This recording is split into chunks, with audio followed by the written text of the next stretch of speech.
शांतिपूर्ण छोटे से घर में एक किसान अपने 3 बेटों के साथ रहता था, टॉम, एल्डन और लैरी। वे बहुत करीब थे और एक दूसरे की देखभाल करते थे। सबसे बड़े भाई टॉम को खाना बनाना बहुत पसंद था। उसे आटा पिसाई, शेपिंग और बेकिंग में रुचि थी। दूसरे भाई एल्डन को धातु के गहने आदि पसंद थे। वह उनके साथ घंटों बिता सकता था। और सबसे छोटे भाई लैरी को बढ़ईगिरी और लकड़ी पर नक्काशी का शौक था। वह पूरा दिन अपनी मूर्तियों को निहार सकता था। किसान चिंतित होकर अपने बेटों की तरफ देखने लगा। उसने उनके पास जाकर कहा, मेरे प्यारे बेटो, अब मैं बूढ़ा हो गया हूँ, लेकिन मैं अब भी तुम तीनों के लिए चिंतित हूँ। तुम बड़े हो गए हो, लेकिन एक स्थिर नौकरी नहीं की है और कोई भी मेरा काम नहीं करना चाहता। अब तुम कहीं भी जा सकते हो और सीख कर अपनी मर्जी का काम कर सकते हो। हाँ पिताजी। भाइयों ने अपने पिता को अलविदा कहा और अपनी पसंदीदा नौकरियों को खोजने के लिए एक यात्रा शुरू की। एक दिन के बाद उन्हें भूख और थकान महसूस हुई, इसीलिए वे सड़क के किनारे एक सराय में गए। सराय का मालिक थोड़ा चालाक दिख रहा था। वे जल्द ही तीनों भाइयों का अभिवादन करने के लिए निकला। नमस्कार सज्जनों, कृपया अंदर आएं। नमस्कार, हम आपके सबसे स्वादिष्ट व्यंजन खाना चाहते हैं। कई व्यंजनों के साथ स्वादिष्ट भोजन जल्दी परोसा गया। वह तीनों आनंद से खाने और पीने लगे। भोजन करते समय वे इस बात पर भी चर्चा करते रहे कि अपना प्रशिक्षण कहाँ से प्राप्त करें। भाइयों, हमें से प्रत्येक एक अलग करियर बनाना चाहता है। हमें ये सोचना चाहिए कि प्रशिक्षित करने के लिए सबसे अच्छी जगह कहाँ है। मुझे लगता है कि हम सभी को एक बड़े और व्यस्त शहर में जाना चाहिए, जहां हमें हमारे मनपसंद काम उपलब्ध हों। हम वहां प्रशिक्षण करेंगे ताकि हम संपर्क में रह सकें। यही ठीक रहेगा। हाँ, मैं सहमत हूँ, लेकिन हमें ऐसी जगह मिलेगी कहाँ? लड़कों सुनो, एक बड़ा और व्यस्त शहर है जो यहाँ से बहुत दूर नहीं है। नौकरी के सभी प्रकार के अवसर हैं। तुम निश्चित रूप से अपने लिए एक उपयुक्त नौकरी पाओगे। अगर तुम चाहो तो मैं तुम्हें रास्ता दिखा दूंगा। वह तो जबरदस्त होगा। महोदय, आपका बहुत बहुत धन्यवाद। सराय के मालिक ने उन्हें रास्ता दिखाया और घर वापस लौटते समय अपनी सराय में आने के लिए आमंत्रित किया। भाई सहमत हो गए और उसे अलविदा कह दिया। फिर उन्होंने उसके निर्देशों का पालन किया और आखिरकार वे शहर पहुँचे। उन्होंने एक दूसरे को जल्दी सीखने और अपने पिता के घर लौटने के लिए प्रोत्साहित किया। वे संपर्क में रहने के लिए सहमत हुए। फिर काम सीखने के लिए सबसे अच्छी जगहों को खोजने के लिए अलग हो गए। उनमें से प्रत्येक एक अलग दिशा में चला गया। सबसे बड़ा भाई टॉम एक बड़ी बेकरी में गया। दूसरा भाई एल्डन गहने बनाने की दुकान पर गया। लैरी, सबसे छोटा भाई, लकड़ी की नक्काशी करने वाले एक बड़े कारखाने में गया। 1 साल जल्दी बीत गया। टॉम अब जान गया था कि एक स्वादिष्ट केक कैसे बनाया जाता है। बेकरी में बावर्ची टॉम के कौशल और प्रगति से बहुत प्रसन्न था। एक दिन उसने टॉम को अंदर बुलाया और कहा, हे टॉम, 1 साल के लिए आपने मुझे इस करियर को आगे बढ़ाने के लिए अपनी प्रतिभा और दृढ़ संकल्प दिखाया है। विदाई से पहले मैं आपको एक उपहार देना पसंद करूंगा। बावर्ची ने तब उसे बड़ी सफाई से मुड़ा हुआ मेजपोश सौंप दिया। ओह, यह एक मेजपोश है, लेकिन सर मुझे लगता है कि मैं इसे हर जगह पा सकता हूँ। ये एक साधारण मेजपोश नहीं है।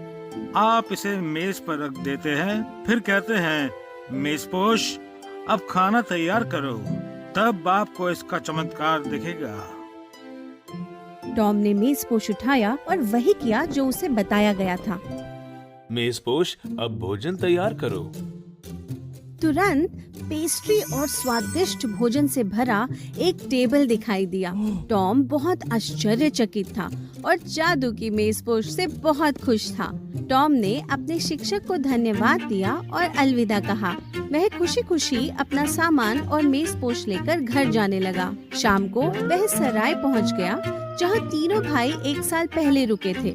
उस सराय के मालिक ने उसे बधाई दी। उसने तुरंत महसूस किया कि टॉम उन 3 भाइयों में से एक है जो पहले वहां आए थे।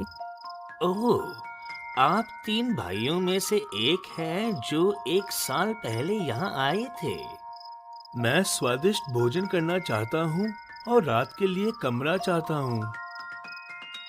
सराय के मालिक ने महसूस किया कि टॉम ने अभी कुछ सीखा है। उसने कहने का नाटक किया, अफसोस, हमारे पास कमरे तो हैं, लेकिन सराय में खाना खत्म हो गया है।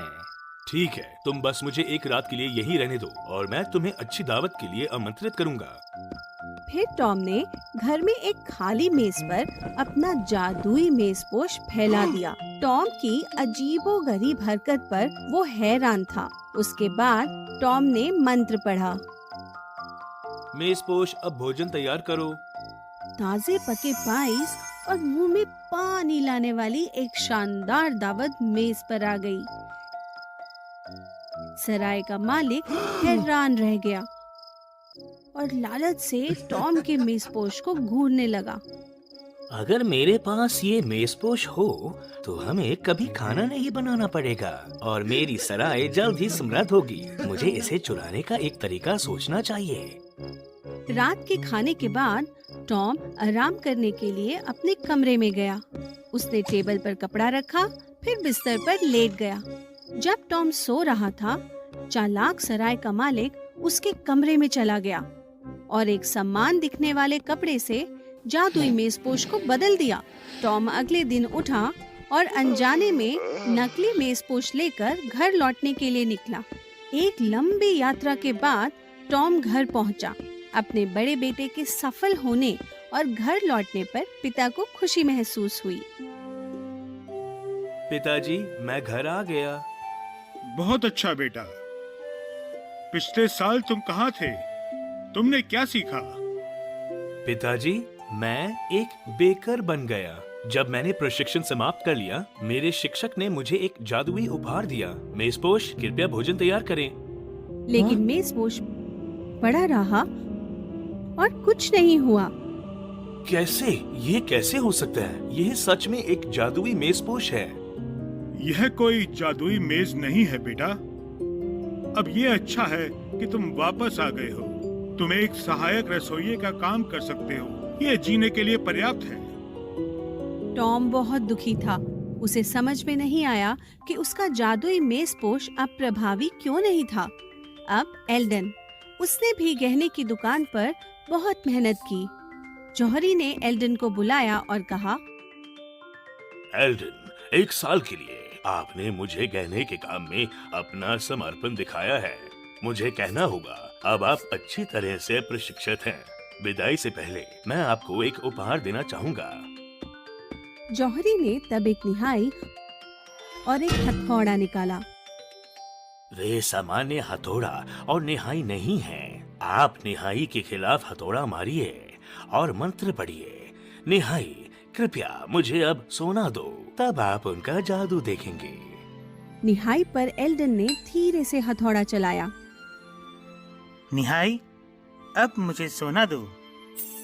जैसे ही उसने जादू खत्म किया, कई सोने के सिक्के निहाई के चारों ओर फूट गए, जिनमें से अजीब आवाजें निकली। एल्डन जादू के हथौड़े और निहाई से बहुत हैरान और चकित था। एल्डन ने अपने शिक्षक को अलविदा कहा और घर लौटने के लिए निकल पड़ा। टॉम की तरह अंधेरा होने पर एल्डन सराय में गया। उस सराय के मालिक ने एल्डन के सो जाने का इंतजार किया। उसने जादू की हथौड़ी और निहाई की जोड़ी को एक समान जोड़ी से बदल दिया। अगली सुबह एल्डन जाग गया और उसे पता ही नहीं था कि रात को क्या हुआ। उसने नकली निहाई और हथौड़ा लिया, सराय को छोड़ दिया और घर चला गया। एक लंबी यात्रा के बाद एल्डन आखिरकार घर लौट आया। एल्डन के सफल होने और लौटने पर उसके पिता और भाई टॉम खुश थे। एल्डन ने हथौड़े से निहाई को टैप किया और कहा, निहाई, कृपया अब मुझे सोना दो। कुछ भी जादुई नहीं हुआ। किसी साधारण हथौड़े और निहाई की आवाज के अलावा कुछ नहीं था। क्या हो रहा है? ये जादुई उपकरण है। कोई जादुई हथौड़ा या निहाई नहीं है। खैर, अब ये अच्छा है कि तुम वापस आ गए हो। जौहरी सहायक के रूप में काम पर जाओ। ये एक जीवन के लिए पर्याप्त है। टॉम को एहसास हुआ कि उसका छोटा भाई उसी स्थिति का सामना कर रहा है। उसने सहानुभूति व्यक्त की और एल्डन से बात की। मैंने भी अपना जादुई मेज़पोश खो दिया, लेकिन स्पष्ट रूप से यह तब भी प्रभावी था जब मैं सराय में था। मेरे साथ भी ऐसा ही हुआ। आश्चर्य है, शायद सराय के मालिक ने इन्हें तब बदल दिया जब हम सो रहे थे। टॉम और एल्डन ने जल्दी से सबसे छोटे भाई लैरी को एक पत्र लिखा जिसमें बताया कि वह रास्ते में सावधानी बरते, खासकर जब सराय में आराम कर रहा हो। लैरी को अपने भाइयों से अधिक समय तक प्रशिक्षित किया गया था। उसने उनका पत्र प्राप्त किया और ध्यान से सोचा। इसके तुरंत बाद लैरी को उसके शिक्षक ने बुलाया। लैरी, पिछले 1 साल से आप इतनी मेहनत कर रहे हैं। अब आपका हुनर भी उतना ही अच्छा है जितना मेरा। मुझे कहना पड़ेगा, अब आप अच्छी तरह से प्रशिक्षित हैं। विदाई से पहले मैं आपको एक उपहार देना चाहूँगा। बढ़ई ने लकड़ी की एक सुंदर नक्काशी की हुई छड़ी निकाली। ये केवल किसी लकड़ी की छड़ी नहीं है। जब भी आप किसी बुरे व्यक्ति से मिलते हैं तो आप इस मंत्र को कह सकते हैं, अरे छड़ी, उसे सबक सिखा। छड़ी उसका पीछा करेगी और उसे तब तक पीटेगी जब तक कि तुम ना कहो, अरे छड़ी, इतना काफी है। ओह, यही वो खजाना है जो मुझे चाहिए। महोदय, आपका बहुत बहुत धन्यवाद। लैरी ने उत्साह पूर्वक अपने शिक्षक को धन्यवाद दिया और अलविदा कहा। वह खुशी खुशी अपने घर के रास्ते पर जादू की छड़ी से अपना सामान ले गया। दोनों भाइयों की तरह लैरी भी शाम को सराय पहुंचा। उसने लकड़ी की छड़ी को एक बड़े बैग में छिपा दिया और उसे सराय में ले आया। चालाक सराय वाले ने तुरंत तीनों भाइयों में से सबसे छोटे को पहचान लिया। भोजन करते समय लैरी ने नशे में होने का नाटक किया। वह जादू की छड़ी के बारे में जानबूझकर डींग मारने लगा। आपको पता है कि कई कीमती खजाने हैं, लेकिन इस बैग जैसा मूल्यवान कुछ भी नहीं है। वाह, ये मूर्ख अपने भाइयों की तरह अमीर है। उसके बैग में शायद कई कीमती रत्न और हीरे हैं। मुझे उस बैग को चुराने का तरीका ढूंढना होगा। रात के खाने के बाद लैरी आराम करने के लिए अपने कमरे में गया। उसने बैग मेज पर रखा, फिर लेट गया और सोने का नाटक करने लगा। चालाक सराय वाला कमरे में घुस आया। उसने देखा कि मेज पर कीमती बैग है और जल्दी से उसके पास पहुंच गया। फिर लैरी उठकर चिल्लाया,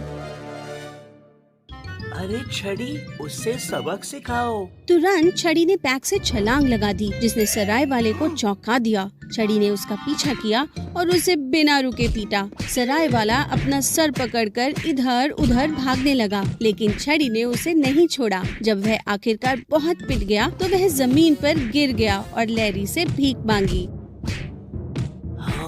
हो, दर्द हो रहा है। कृपया मुझे माफ कर दे महोदय, मुझे क्षमा करें।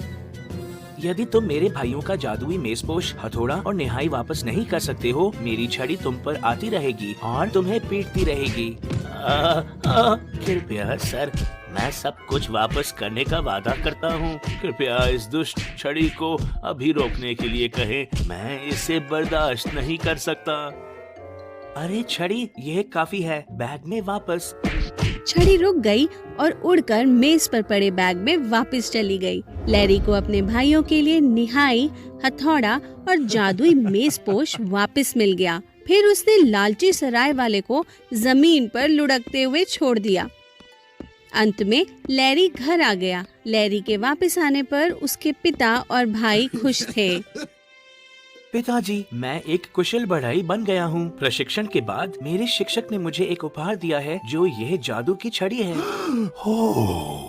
मेरे बेटे, लकड़ी की छड़ी किस तरह का खजाना हो सकती है? पिताजी, मैंने अपने भाइयों की जादुई मेज़पोश, हथौड़ा और निहाई फिर से हासिल कर ली है। इस छड़ी का धन्यवाद।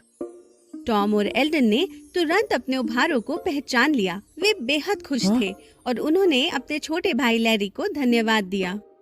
ओ ये रे बे, ये बहुत अच्छा हुआ। धन्यवाद भाई। अपनी सफलता का जश्न मनाने के लिए पिता और तीनों भाइयों ने एक साथ शानदार डिनर किया। वे धनी बन गए और एक साथ खुशी से रहने लगे।